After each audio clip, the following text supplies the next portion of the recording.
ನಮಗೇನಾಗಿದೆ ಅಂದರೆ ಈಗ ಹಣ ಮುಖ್ಯ ಆಗಿದೆ. ಎಲ್ಲರೂ ಕಾರ್ ತಗೋತಾರೆ, ನಾವು ತಗೋಬೇಕು. ಎಲ್ಲರೂ ಮನೆ ಕೊಟ್ಟಿದ್ದಾರೆ, ನಾನು ತಗೋಬೇಕು. ಗಂಡ ಹೆಂಡತಿ ಮಷಿನ್ ಥರ ದುಡಿಯೋದಾಗಿದೆ. ಆದರೆ ಅವರು ಮರೆತು ಹೋಗೋದೇನು ಅಂದರೆ ತಮ್ಮಿಂದ ಬಂದಂಥ ಈ ಮಕ್ಕಳು ತಂದೆ ತಾಯಿ ಇದ್ದು ಅನಾಥರಾಗುವಂಥ ಪರಿಸ್ಥಿತಿ ಬಂದಿದೆಯಲ್ಲ.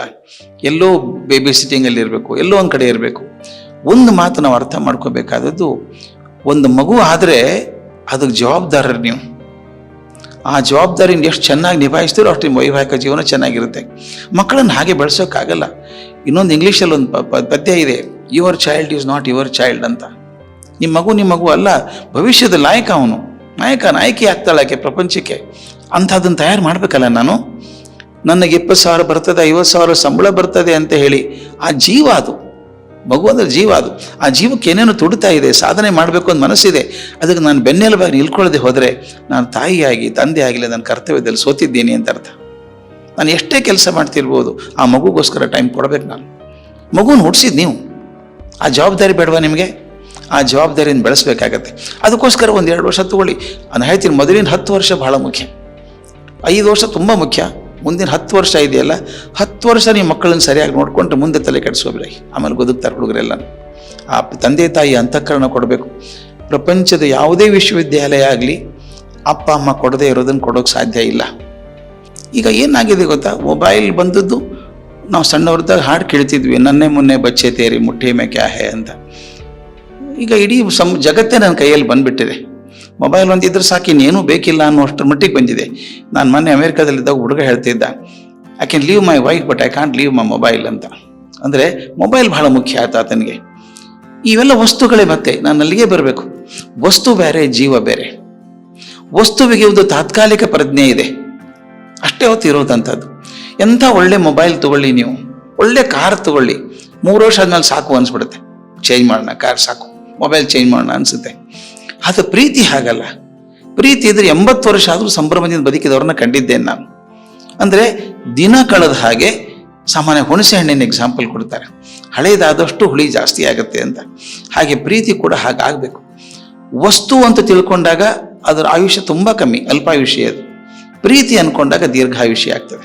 ಅದಕ್ಕೆ ನಮ್ಮ ಹುಡುಗರಿಗೆ ಹೇಳಬೇಕಾದದ್ದು, ಪ್ರೀತಿ ಸಂಗಾತಿಯನ್ನು ಹುಡುಕೊಳ್ಳೋದು ಅದು ವಸ್ತು ಅಲ್ಲ, ಒಂದು ಹುಡುಗಿ ವಸ್ತು ಅಲ್ಲ, ಹುಡುಗ ವಸ್ತು ಅಲ್ಲ. ಅದೊಂದು ಪ್ರೀತಿಯ ಸಂಕೇತ. ಅದು ಎಷ್ಟು ವರ್ಷ ಬೆಳೆಸ್ತೀರೋ ಅಷ್ಟು ವರ್ಷ ಬೆಳ್ಕೊಂಡಿರುತ್ತೆ. ಇನ್ನೊಂದು ಹೇಳ್ತೀನಿ, ಯಾಕೆ ಹಂಗಾಗತ್ತೆ ಅಂದರೆ, ಇನ್ನೊಬ್ಬರು ನಾನು ಕಮೋಡಿಟಿ ಅಂತ ಬಳಸೋದಾದರೆ, ಒಂದು ವಸ್ತು ಅಂತ ಬಳಸೋದಾದರೆ, ವಸ್ತು ಸಾಕಾಗ್ಬಿಡ್ತದೆ ನನಗೆ. ಯಾವುದಾದ್ರೂ ಎಂಥ ಪ್ರೀತಿ ಪದಾರ್ಥ, ಜಿಲೇಬಿ ತಿನ್ಬೇಕು ಅಂದ್ರೂ ಕೂಡ 4 ಬಿಟ್ಟು 5ನೇ ಹಾಕಿದ್ರೆ ಸಾಕಪ್ಪ ಅನಿಸ್ಬಿಡುತ್ತೆ ಅಲ್ವಾ? ಅದು ವಸ್ತು. ಅದು ವಸ್ತುವಿಗೆ ಸಾಕು ಅನಿಸುತ್ತೆ, ಪ್ರೀತಿಗೆ ಅನಿಸಲ್ಲ. ಪ್ರೀತಿ ಬಗದಷ್ಟು ಜಾಸ್ತಿ ಆಗ್ತದೆ. ಅದನ್ನು ಕಂಡ್ಕೋಬೇಕಾಗಿದೆ ನಮ್ಮ ಹುಡುಗರಿಗೆ. ಮತ್ತು ಇನ್ನೊಂದು, ಟೆಕ್ನಾಲಜಿನ ನಾವು ಸರಿಯಾಗಿ ಬಳಸ್ಕೋತಾ ಇಲ್ಲ. ಮುಖ್ಯವಾಗಿ ಹೇಳಬೇಕಾದ್ರೆ ಈ ಫೇಸ್ಬುಕ್ ಹುಚ್ಚಿದೆ ನಮ್ಗೆ ಬಹಳ. ಯಾವ್ಯಾವುದೋ ಕಾಲಕ್ಕೆ ಯಾವ್ಯಾವುದೋ ಫೋಟೋ ತೆಗೆಸ್ಕೊಂಡು ಎಲ್ಲೆಲ್ಲೋ ಹಾಕ್ಬಿಡ್ತೀವಿ. ಅದು ಗೊತ್ತಿರ್ಬೇಕು ನಮಗೆ, ಅದು ಫುಟ್ ಪ್ರಿಂಟ್ಸ್ ಇರುತ್ತೆ, ಎಲ್ಲೂ ಹೋಗಲ್ಲ ಅದು. ಒಂದ್ಸಲ ನೀವು ಅಲ್ಲಿ ಫೋಟೋ ಹಾಕಿದ್ರೆ ಶಾಶ್ವತ ಉಳ್ಕೊಂಡ್ಬಿಡುತ್ತೆ, ಯಾರಾದರೂ ಟ್ರ್ಯಾಕ್ ಮಾಡ್ಬೋದು ಅದನ್ನು. ಯಾವುದೋ ಹುಡುಗಿ ಮದುವೆ ಮೊದಲು ಏನೋ ಸಂಭ್ರಮದಲ್ಲಿ ಯಾವುದೋ ಹುಡುಗ ಫೋಟೋ ತೆಗೆಸ್ಕೊಂಡು ಹಾಕ್ಕೊಂಡ್ಬಿಡ್ತಾರೆ. ಅದು ತಾತ್ಪೂರ್ತಿಕ ಸಂಬಂಧ, ಅದು ಬಹಳ ಪ್ರೀತಿ ಇರೋಲ್ಲ. ಅದೇನೋ ಆವೇಶ, ಅದೊಂಥರ. ಅದನ್ನು ಹಾಕ್ಕೊಂಡಿರ್ತಾಳೆ. ಮುಂದೆ ಯಾವತ್ತೂ 4-5 ವರ್ಷ ಆದಮೇಲೆ, ಮದುವೆ ಆದಮೇಲೆ ಗಂಡ ಹುಡುಕಿದಾಗ, ನೋಡು ಆ ಹುಡುಗನ ಜೊತೆಗಿದ್ದಂತೆ ನೀನು, ಶುರು ಕೊರಕಲು ಶುರು. ಅದನ್ನ ಯಾಕೆ ಉತ್ಸಾಹ ತೋರಿಸ್ಬೇಕು? ಅದನ್ನು ನಿಮ್ಮ ಪರ್ಸನಲ್ ಬದುಕನ್ನು ಯಾಕೆ ಜೀವನ ತೆಗೆದು ತೋರಿಸ್ಬೇಕು ಜಗತ್ತಿಗೆಲ್ಲ? ಯಾಕೆ ಬೇಕಾಗಿದೆ ಅದು? ನೀವು ಪಬ್ಲಿಕ್ ಫಿಗರ್ ಅಲ್ಲ. ನೀವು ನಿಮ್ಮ ಜೀವನ, ವೈಯಕ್ತಿಕ ಜೀವನ, ವೈವಾಹಿಕ ಜೀವನ ಡೈಮಂಡ್ ಇದ್ದ ಹಾಗೆ. ಅದನ್ನು ಕಾಪಾಡ್ಕೊಂಡು ಒಳಗಡೆ ಇಟ್ಕೋಬೇಕು. ನಿಮ್ಮ ಗುಟ್ಟು ನಿಮ್ಮ ಗಂಡ ಹೆಂಡತಿ ನಡುವೆ ಇರಬೇಕು. ಪ್ರಪಂಚಕ್ಕೆಲ್ಲ ಸಾರಿ ಹೇಳುವಂಥ ಅವಶ್ಯಕತೆ ಇಲ್ಲ. ಅದು ಏನೂ ಕಾರಣ ಇಲ್ಲ. ಎಲ್ಲಿವರೆಗೂ ನೀವು ವೈಯಕ್ತಿಕ ಬದುಕನ್ನು ಡೈಮಂಡ್ ಥರ ಕಾಣಿಸೋದಿಲ್ಲ, ನೀವು ಕಾಜಿನ ಥರ ಹೊರಗಡೆ ಇಡ್ತೀರಿ.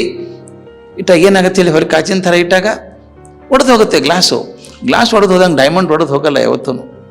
ಅದರಿಂದ ವೈಯಕ್ತಿಕ ಜೀವನವನ್ನು ಡೈಮಂಡ್ ಥರ ಒಳಗಡೆ ಕಾಪಾಡಿಕೊಂಡು ಭದ್ರವಾಗಿಟ್ಕೊಂಡು ಇಬ್ಬರು ಗುಟ್ಟಿಬ್ಬರು ನಡುವೆ ಇರಬೇಕು. ಅದು ಹೊರಗಡೆ ಹೋಗಬೇಕಾಗಿಲ್ಲ, ಪ್ರಪಂಚಕ್ಕೆಲ್ಲ ಸಾರಿ ಹೇಳಬೇಕಾಗಿಲ್ಲ. ಈಗ ಸಿನಿಮಾ ಸ್ಟಾರ್ ಮಾಡೋದನ್ನು ನೋಡಿ ನಾವು ಮಾಡೋಕ್ಕೆ ಹೋದಾಗ ಅವ್ರ ಬದುಕು ಹೆಂಗಾಗಿದ್ದು ಹಾಗೆ ನಮ್ಮ ಬದುಕು ಆಗುತ್ತೆ. ಅದಾಗಬೇಕಾಗಿಲ್ಲ.